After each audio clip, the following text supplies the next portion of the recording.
تغوث قرايب. عافية عرايس تجي تاخذ البتوت منا لهنا، تكشخ فيها حتى تسويش قدام الناس. يضرب برازيلي. هو برازيل وشنو بعد اكو انواع؟ عندنا فضة، اي عندنا برازيلي، كل شيء عندنا. شوف هسه كاتبه الغرام ب3.5. تخفيضات عليه، اي الغرام ب3.5. ايطالي عيار 925. كلش حلوه تدرون، يعني الفضه تخبل تبين كانما الماس، ما يعرف ذهب ابيض تبقى. اكيد. يقولون انه الفضه من تنباع ما تسوى، مو مثل من لا تشتروها. بالعكس، عندك اللي كل ما تطول كل ما تعتق ترى تزيد قيمتها.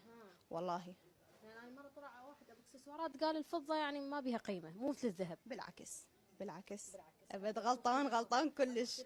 اكيد. عجبني هذا يسموه شال رولكس. الرولكس بس ذهب احنا نريد. ذهب. إيه. ليش تبيعي هذا؟ هذا ليش ببلاش. ما اريده والله، ما اريد الشاط. هذا ب40. غالي.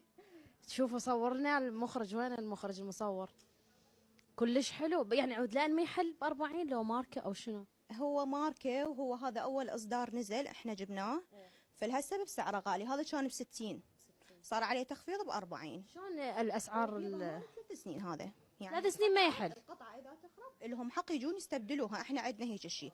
ليش؟ لأن البضاعة مالتنا بيها ضمان، وقطعة يعني أصلية. يعني اللي يجي بعد شو الزبون تريدوا؟ إذا يصير خلل يجي هو يبدل، يعني إحنا ما نغش الزبون أبد. بنفس الوقت أسعارنا مناسبة بالنسبة للبقية. لا كل زين، انا صدق انصدمت من سعره.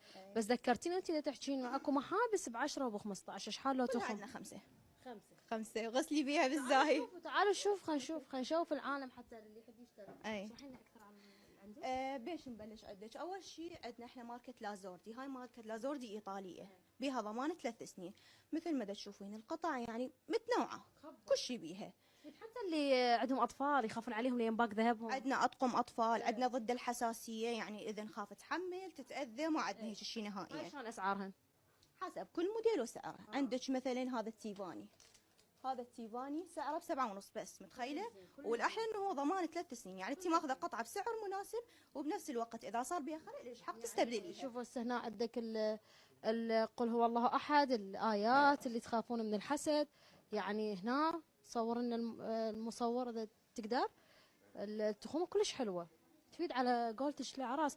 واكو وايد ناس تصير الزيجه عندهم وما يقدرون يشترون ذهب، الذهب كلش غالي. وصل هواي هيك حالات، يعني تجي هي تكون ماخذه ذهب بس تاخذ قطع ثانيه حتى قدام القرايب الناس لحد يحكي يعني هاي، فتاخذ هواي اشياء. وصدق هواي يصير هاي الحاله وياي.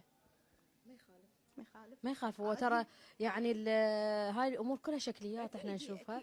بس واحد